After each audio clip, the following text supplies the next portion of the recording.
Good evening. This is All India Radio. I am Valsa Williams and with me is Nishit Kumar with the evening news.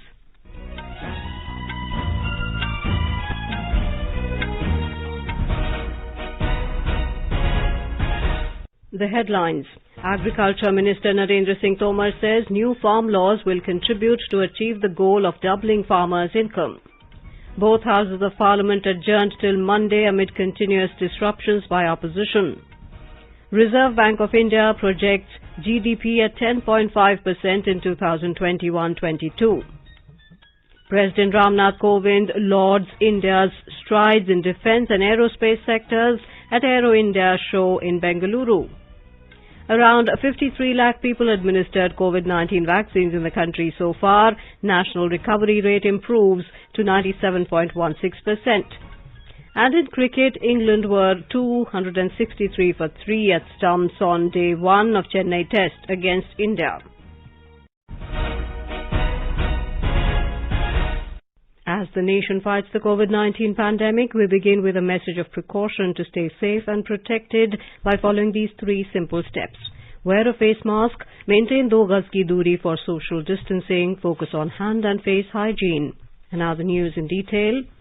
Union Agriculture Minister Narendra Singh Tomar today asserted that the government under the leadership of Prime Minister Narendra Modi is committed towards the development of Gaon, Garib and Kisan in the country. Bharat सरकार नरेंद्र मोदी जी का नेतृत्व पूरी तरह किसानों के प्रति प्रतिबद्ध है, किसानों के प्रति समर्पित है। हम लोगों ने लगातार उनको सम्मान देने की कोशिश की है, 12 बार ससम्मान बुलाकर बातचीत की है। हमने जो उनकी भावना के अंतर्गत जिन बिंदुओं को चिन्हित किया जा सकता था, उनको भी चिन्हित करके बताया कि आपको यह शंका है कि एपीएमसी खत्म हो जाएगी, तो हम इस पर विचार करते हैं, एपीएमसी खत्म नहीं होगी। हमने एक के बाद एक उनको प्रस्ताव देने का भी प्रयत्न किया, लेकिन मैंने साथ में ये भी कहा कि अगर भारत सरकार किसी भी संशोधन के लिए तैयार है, इसके मायने ये नहीं लगाना चाहिए कि किसान कानून में कोई गलती है, लेकिन किसान आंदोलन पर है, पूरे एक राज्य में गलतफहमी का शिकार हैं लोग। Participating in the discussion in Rajya Sabha on the motion of thanks on the President's address, Mr. Tomar said that despite holding a series of threadbare level talks with the farmer unions, none of the unions could come up with any flaw in the farm laws. The minister also reiterated that the point of contention is far from comprehension, especially when the new laws in no way undermine the existence of the mandis as per the APMC Act. Responding to multiple queries of the opposition members regarding contract farming in the Farm Acts, the minister emphatically asserted that in order to protect the interests of the farmers, the provisions of the new laws allow farmers to move out of the contract any time.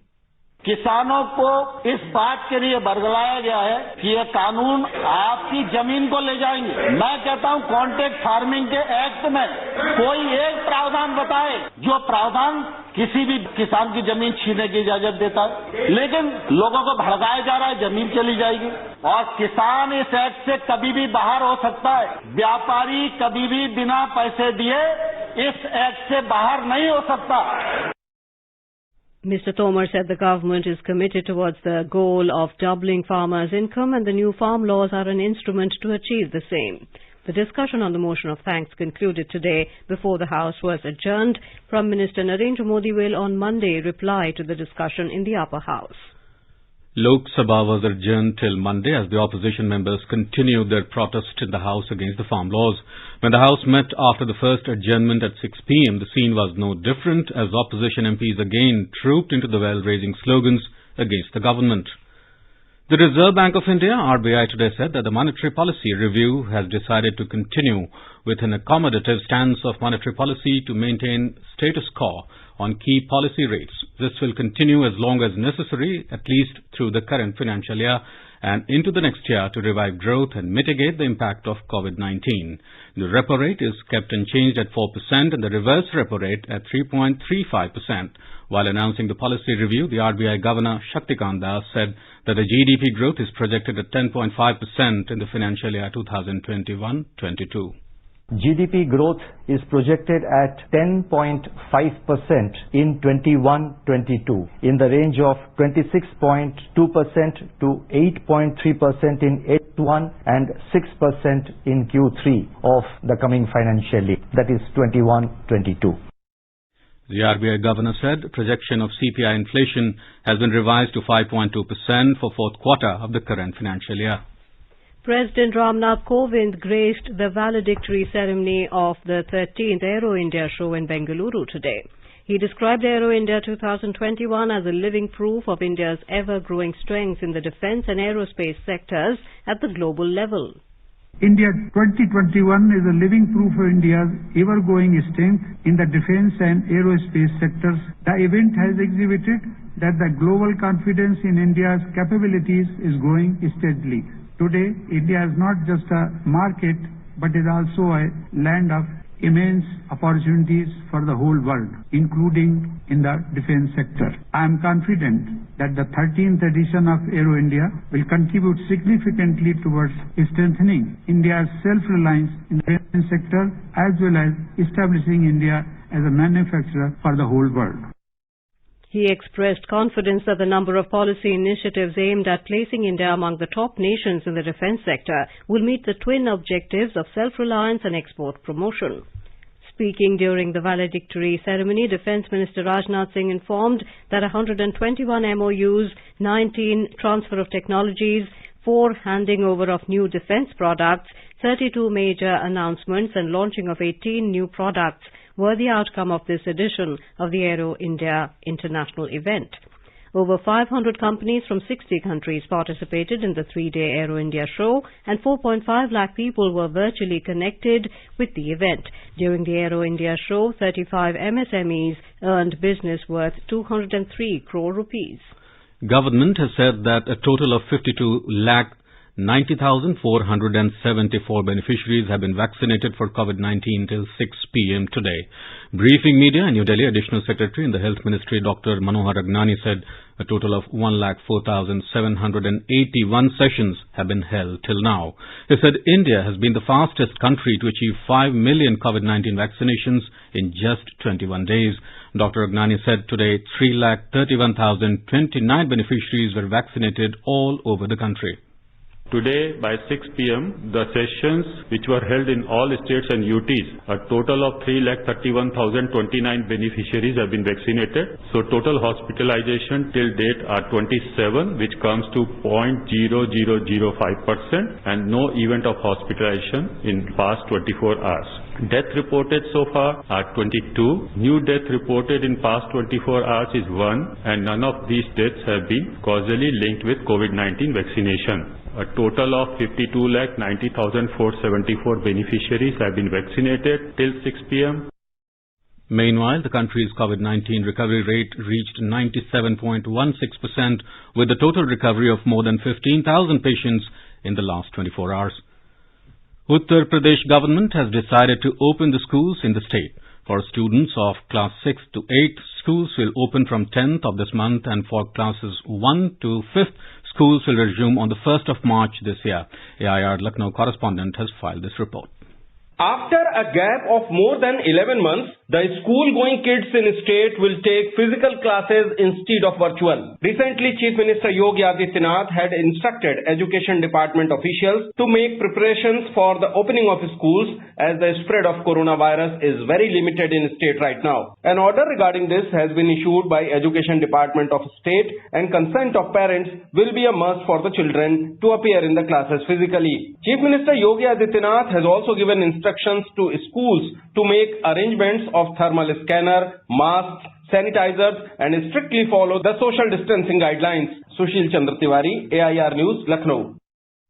All India Radio News has been at the forefront on raising awareness on COVID-19 among the citizens since the first coronavirus case was reported in India. In keeping with its role as the public service broadcaster, All India Radio started a special public outreach program, Corona Jagrukta series, in March last year. Its 300th episode is being presented today. It is a live phone-in program in which top medical experts reply to queries of citizens relating to COVID-19. Renowned doctors from AIIMS, Delhi, GB Pant Hospital, RML Hospital, Safdarjung Hospital, Max Hospital, Gangaram Hospital, Nimhans, Bangalore and several other centres have responded to various queries from citizens all over the country. The program played a crucial role in generating awareness on corona during lockdown and on the COVID-appropriate behaviour in the unlock phase, and now in dispelling the fears on safety and efficacy of the vaccines. In today's episode, which is a tricentennial milestone, Director AIIMS Professor Randeep Guleria and Niti Aayog member and Chairman of National COVID-19 Task Force, Dr. V.K. Paul, will be with us to address the queries. Listeners may call on our toll-free number 1800115767 from 9:30 p.m. Prime Minister Narendra Modi will address an event marking the Diamond Jubilee of the High Court of Gujarat tomorrow through video conferencing. He will also release a commemorative postage stamp marking the completion of 60 years of the establishment of the High Court.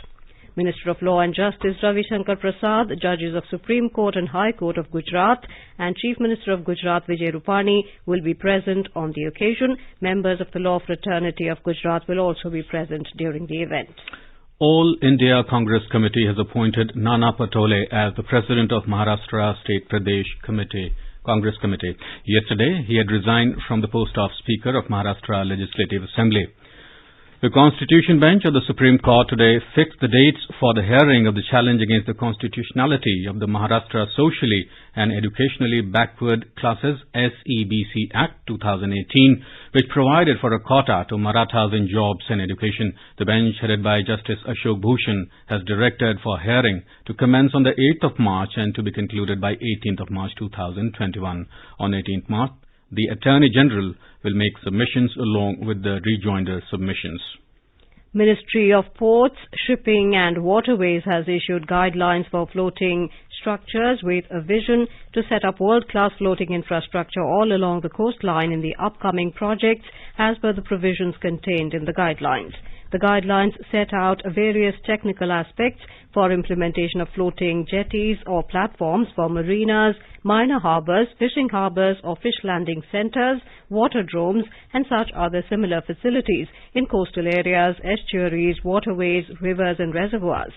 These guidelines may also be suitably utilized for floating pontoons or platforms in various waterborne systems and floating wave attenuators or breakwaters for minor harbours or fish landing facilities. The Ministry of Finance has released the monthly post-devolution revenue deficit PDRD grant of over 6,195 crore rupees to the states. This was the 11th instalment of the PDRD grant released to the states. So far, over 68,145 crore rupees have been released to eligible states as post-devolution revenue deficit grant in the current financial year. The post-devolution revenue deficit grants are provided to the states under Article 275 of the Constitution. The grants are released in monthly installments as per the recommendations of the 15th Finance Commission to meet the gap in revenue accounts of the states post-devolution. The Commission has recommended PDRD grants to 14 states. The eligibility of states to receive this grant and the quantum of grant was decided by the Commission based on the gap between assessment of revenue and expenditure of the state after taking into account the assessed devolution for the financial year 2020-21. In the Union Territory of Jammu and Kashmir, the authorities today announced that 4G mobile internet services are being restored in the entire Jammu and Kashmir after 5th August 2019. This announcement was made today in a tweet by the Principal Secretary, Power Development Department and Information, Mr. Rohit Kansal. Details are awaited. You are listening to the evening news on All India Radio. चलो मिलकर एक शुरुआत करें, चलो एक फैसला आज करें, मास्क नहीं तो टोकेंगे, कोरोना को रोकेंगे, चलो एक इरादा करते हैं, चलो खुद से वादा करते हैं, मास्क नहीं तो टोकेंगे, कोरोना को रोकेंगे. Now, here is a review of the proceedings in Parliament today. First from the Rajya Sabha. Writer is Sanjeev Chopra of PTI. The three-day debate on the motion of thanks to the President's address in the Rajya Sabha came to an end today, with the government strongly defending the farm laws and said its offer to amend them should not be viewed as if there were flaws. While the government alleged that the farmers were being misled by the opposition and the agitation was only in one state, the members of various opposition parties demanded the repeal of the three farm laws. As many as 50 speakers from 25 political parties participated in the debate in the Rajya Sabha on the motion of thanks.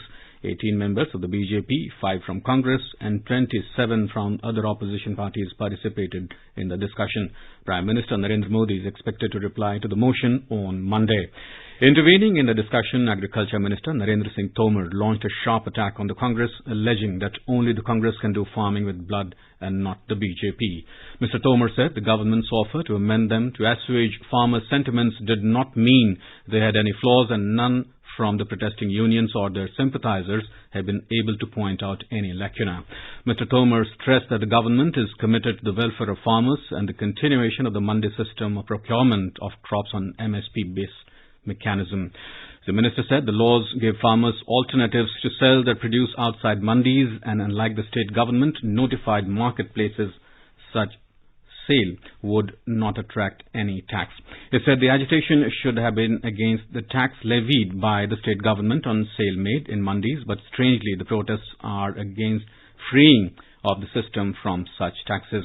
The minister said while the central law on contract farming freed the farmers from paying taxes on their sale and also empowers them to exit agreements with traders as per the provisions of Punjab contract law, a farmer could be sent to jail or liable to pay penalty of up to 5 lakh rupees for violation of agreement. Referring to the law on farm trade, he said it allows farmers to sell their produce outside mandis, including from their own homes, warehouses and farmland, and there will be no state or central tax. He also informed the House that there are state levies for trade inside the APMC mandis. The central law is applicable outside the mandis and there are no taxes. Mr. Tomar reiterated that the NDA government and the leadership of Prime Minister Narendra Modi are fully committed towards farmers. He said the government has held several rounds of talks while respecting their protests. Mr. Tomar said the government has made it clear that the APMC system will not end. He said if the government is ready to make amendments, it should not be construed that there are shortcomings in the legislations. But the farmers are protesting and people in one state are victims of misinformation, he said. The minister alleged that farmers have been instigated and misled that these laws would snatch their farmlands. Mr. Tomar also said the government has made efforts to double farmers' income and increase share of agriculture sector in the country's GDP. Various opposition parties like the Congress, Shiv Sena, SAD, NCP, Samajwadi Party and left parties demanded that the 3 new farm laws be repealed and fresh ones brought after wider consultations. Participating in the debate, the opposition members attacked the government for dubbing the farmers protesting against the farm laws as anti-nationals and for defaming their agitation. Mallikarjun Kharge of the Congress said the Congress claims increasing the minimum support price for crops and doubling farmers' income, but data suggest otherwise. Mr. Kharge said the schemes such as the Pradhan Mantri Fasal Bima Yojana mentioned in the President's speech was actually one that benefited the capitalists. He termed the government's claim of doubling farmers' income as jumla. Sanjay Raut of Shiv Sena alleged that anyone speaking the truth is dubbed as a traitor or anti-national, and cases of sedition have been slapped against those criticizing the government. He said farmers fighting for their rights have been branded as anti-nationals or Khalistanis. He said the farmers who were known as warriors when they fought the Mughals and the British are now dubbed as anti-nationals when they are fighting for their rights on Delhi borders. Praful Patel of the NCP said the centre and states have together fought the COVID-19 pandemic along with medical professionals, and the mortality rate in the country was low as compared to other countries. He said when the government is talking of working for the welfare of farmers, why did it not send the farm laws to the select committee for wider consultations to avoid the situation that has arisen now? He also clarified that former Agriculture Minister Sharad Pawar's letter of 2007 is being circulated to misrepresent the facts, as no bill was brought to the Parliament. Satish Chandra Mishra of the BSP demanded that the government should repeal the 3 new farm laws and also provide legal guarantee of the minimum support price MSP on all crops. Sukhdev Singh Dhindsa of the Shiromani Akali Dal said the Prime Minister should intervene and listen to the farmers' demands. He said the government should accept the farmers' demand to repeal the 3 laws and said all opposition parties are also demanding the same. Pratap Singh Bajwa of the Congress demanded the setting up of a committee headed by a Supreme Court judge to conduct an impartial probe within 2 months into the incidents on January 26 that led to violence. IUML member Abdul Wahab demanded restoration of the MP Lads Fund. Earlier, CPI member Binoy Vishwam hit out at the government for terming the economic crisis as an act of God and said the policies of the government are squarely responsible for the situation and not the Almighty. Vinay P. Sahasra Buddhe of the BJP said the government is committed to the welfare of farmers and has taken a slew of steps in the last 6 years in that direction. Anand Sharma of the Congress demanded repeal of the 3 contentious farm laws. He said the economic growth was sluggish before COVID-19 affected the country and the situation worsened after the pandemic hit the nation, especially due to lockdown, which resulted in many job losses. KJ Alphonse of the BJP said hoisting a religious flag at the Red Fort was treason. Defending the 3 farm laws, Alphonse said that there was nothing wrong in them. He also accused the opposition of sowing the seeds of dissent and hatred against the government. Digvijay Singh of the Congress challenged the BJP for a debate on the issue of minimum support price MSP for crops. Neeraj Shekhar of the BJP asked the protesting farmers to recognize people who have boycotted the presidential address and now participating in the debate to give speech on injustice meted out to farmers. Sashmit Patra of the BJP attacked the government for not properly implementing the Swaminathan Committee report on MSP.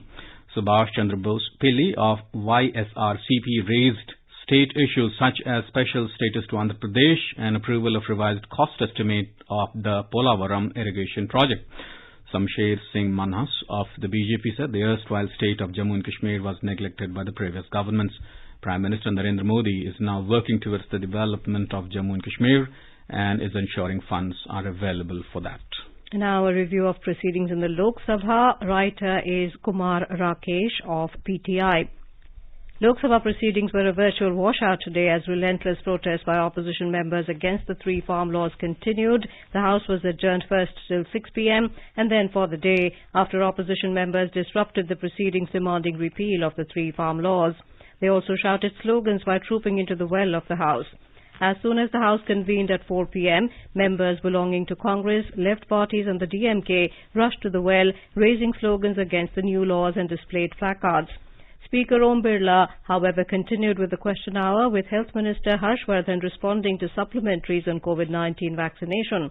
As opposition members continued to raise slogans, Mr. Birla appealed to them to participate in the question hour, saying that an important issue related to vaccination was being discussed.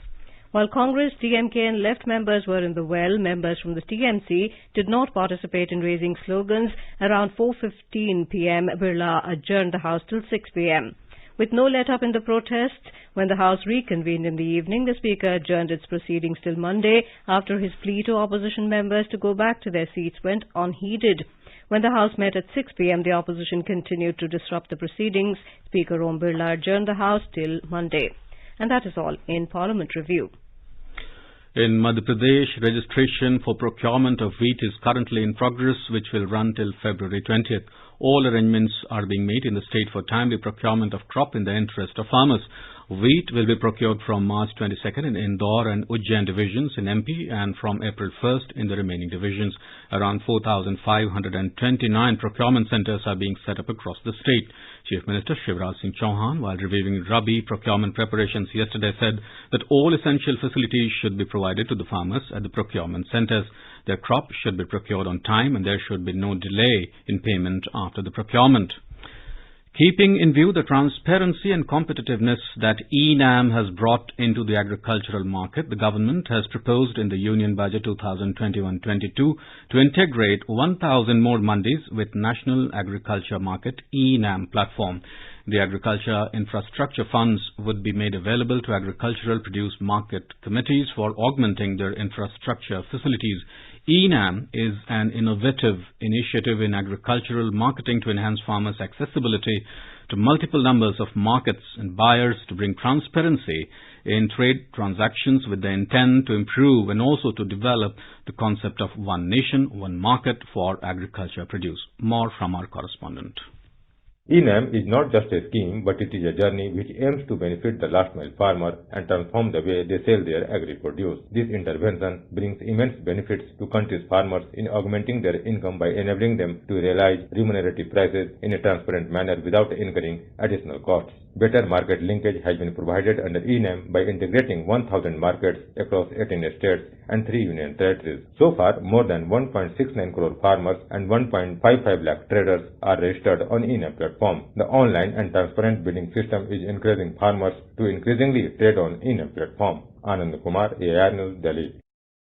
The BJP has termed the support of some foreign celebrities to the protesting farmers as an attempt to destabilize the country and said that Indian democracy does not need a certificate from foreign nationals. Briefing media at the party headquarters in New Delhi yesterday, party spokesman Gaurav Bhatia said it is democratic to protest, but it is wrong for foreigners to interfere in India's internal affairs. He said if the international personalities try to weaken the country, it will not be tolerated.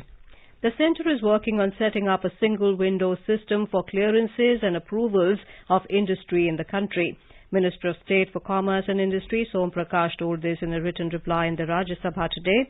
Presently, investors have to visit multiple IT platforms and offices of various stakeholders to gather information and obtain clearances. To address this, a centralized investment clearance cell was proposed. The cell is being planned as a one-stop digital platform to obtain all requisite central and state clearances and approvals required to start business operations in India.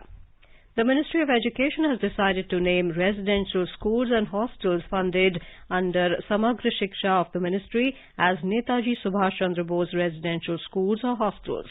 Ministry of Education said the association of these schools with Netaji Subhash Chandra Bose will act as an inspiration to the children and also motivate the teachers, staff and administration to enable them to achieve high standards of excellence. In cricket, England were 263 for 3 in their first innings at stumps on the opening day of the first Test match against India at M.A. Chidambaram Stadium in Chennai today. England skipper Joe Root scored a classy century in his 100th Test. He was batting at 128 when stumps were drawn. Root also guided young opener Dom Shibley, who scored 87. For the host, Jasprit Bumrah claimed 2 wickets, while Ravichandran Ashwin bagged 1. Earlier, England's skipper won the toss and chose to bat first. This game marks the return of international cricket in India after a year-long COVID-19 break. India played the last Test match before the pandemic against Bangladesh on the 22nd of November 2019 at Eden Gardens, Kolkata. Both teams have entered the contest on the back of away series wins in the longest format of the game. India have beaten Australia 2-1 to win the Border Gavaskar Trophy, while England defeated Sri Lanka 2-0. The 4-match series gets interesting as its result will decide the second finalist of the ICC World Test Championship, who will face New Zealand at the Lords in June 2021. Now, let us take a look at the weather forecast for tomorrow. Srinagar will have fog in the morning and clear sky towards afternoon or evening. Temperature will hover between -3 and 8 degrees Celsius. Jammu will witness fog in the morning and mainly clear sky later. Minimum temperature will be around 8 degrees Celsius, while the maximum will be around 20 degrees. Leh will have partly cloudy sky. Minimum temperature will be -13 degrees Celsius, while the maximum will be around 2 degrees. Gilgit will also have partly cloudy sky. Temperature will hover between -4 and 12 degrees Celsius. Muzaffarabad will have mainly clear sky. Temperature will hover between 5 and 18 degrees Celsius. The national capital is likely to experience moderate fog. The temperature will hover between 8 and 21 degrees Celsius. Mumbai will have mainly clear sky. The minimum temperature will be around 16 degrees Celsius, while the maximum is expected to be around 30 degrees. Chennai will witness fog or mist in the morning and partly cloudy sky later. Temperature will vary between 20 and 30 degrees Celsius. In Kolkata, partly cloudy sky will prevail with possibility of rain or thunderstorm. City will observe minimum of around 15 degrees Celsius and a maximum of around 28 degrees. And now, before we end the bulletin, the headlines once again. Agriculture Minister Narendra Singh Tomar says new farm laws will contribute to achieve the goal of doubling farmers' income. Both houses of parliament adjourned till Monday amid continuous disruptions by opposition. Reserve Bank of India projects GDP at 10.5% in 2021-22. President Ramnath Kovind lauds India's strides in defence and aerospace sectors at Aero India show in Bengaluru. Around 53 lakh people administered COVID-19 vaccines in the country so far. National recovery rate improves to 97.16%. And in cricket, England were 263 for 3 at stumps on day 1 of Chennai Test against India. And with that, we end the evening news. Good night.